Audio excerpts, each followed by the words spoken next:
우리가 북한의 드라마 속 평양의 모습을 살펴보고 있는데요. 이번에는 평양의 주거 소비 문화 특징을 알아보겠습니다. 3가지 정도의 특징이 있는데요. 자본주의적 욕망과 물질적 소비, 사회주의의 우월성 과시와 상징 소비, 그리고 소비 욕망에 대한 갈등과 한계 등의 순서로 살펴보도록 할게요. 먼저 주거 소비 문화에서 자본주의적인 욕망과 물질적 소비가 어떻게 일어나게 되었는지를 보겠습니다. 국가의 기획은 특정 계층의 주거 공간을 조성해서 인민생활 향상과 평양의 경관 조성이라는 2가지 목표를 이루려고 했습니다. 그런데 인민들에게는 자본주의적인 욕망이 발현하는 계기도 되었던 것입니다. 왼쪽 사진부터 하나씩 사례들을 보겠습니다. 첫 번째 장면은 우리 이웃들의 고층 살림집에서 지내는 주인공 남편입니다. 부엌이 다른 공간들과 수평적인 높이가 되고 여러 방 중에 하나로 평등해지면서 가족 구성원들의 접근이 쉬워졌는데요. 입식으로 된 부엌 가구들이 들어서면서 누구나 드나들기 더 편해진 것이죠. 따라서 세대주인 남편이자 아버지도 앞치마를 두르고 고무장갑을 낀 채 부엌에서 일하는 장면이 등장합니다. 이 드라마에서는 부인이 없어서 남편이 부엌 일을 하는 것으로 불쌍하게 그려지지만요. 어쨌든 부엌이라는 주거 공간의 변화는 가족 단위의 행복도 가능하게 만들었고요. 부엌이 공동의 공간이 되었습니다. 또 고층 살림집의 주거 공간이 개별 공간으로 분리되면서 어린이방이 생겼다는 것도 특징인데요. 어린이의 존재가 부각되면서 어린이의 취향이 반영된 주거 소비 문화가 발생합니다. 어린이 침대에 헬로키티 인형이 놓여 있는 곳이 보입니다.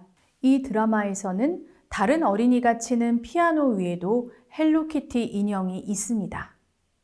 이전에는 어린이의 취향이나 기호 자체가 주거 공간에 반영되지 않았지만 지금은 각각의 구성원이 모두 각각의 소비 문화를 갖게 되었다고 할 수 있습니다.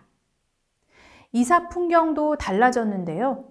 이전에는 농촌에서 이사를 가려면 파란 용달차에 짐을 싣고 짐은 일일이 하나씩 손으로 날라야 했습니다.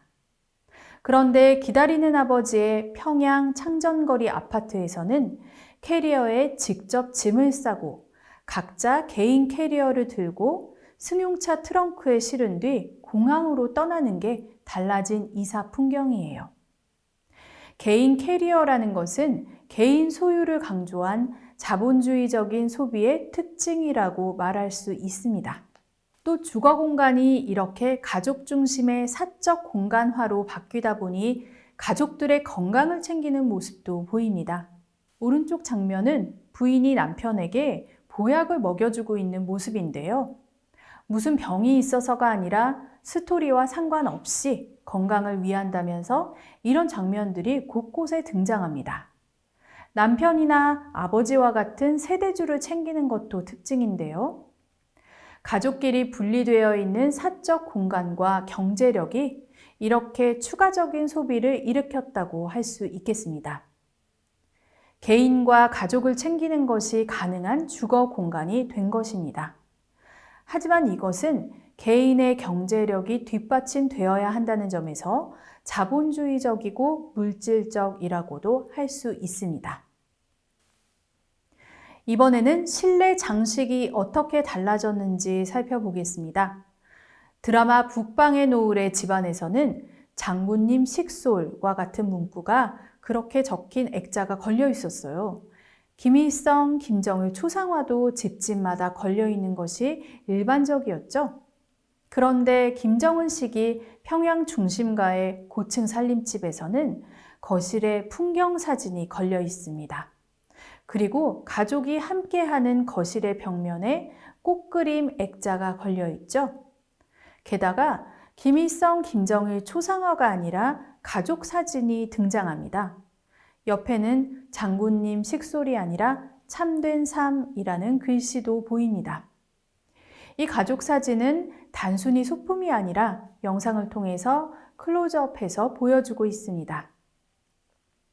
개인으로서 가족 중심의 행복을 표현하는 것 같네요. 드라마 속 거실 벽에는 세계 지도도 걸려 있습니다. 실내 장식들이 집단주의보다는 개인주의 성격에 가깝게 바뀌고 있는데요. 가족과 개인의 욕망을 드러내는 물질적인 소비라고 정리할 수 있겠습니다.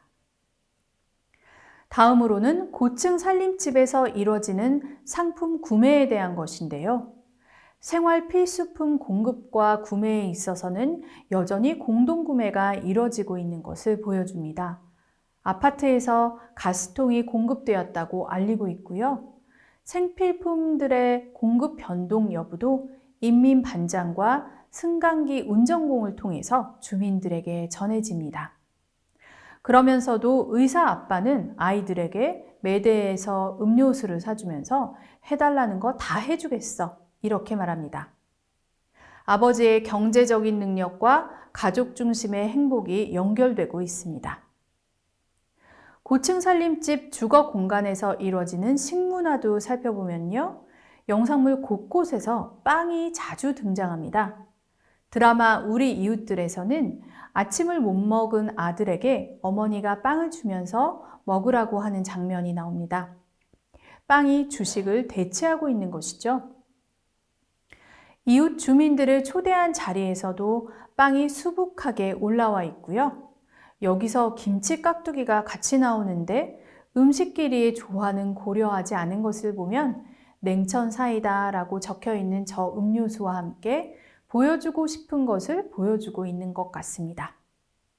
어른들이 거실에서 TV를 보면서 먹는 간식도 빵인데요. 원래 북한에서 쌀은 공산주의다라고 해서 쌀을 근본으로 여겨왔는데요. 분식이 일상화된 것으로 보입니다.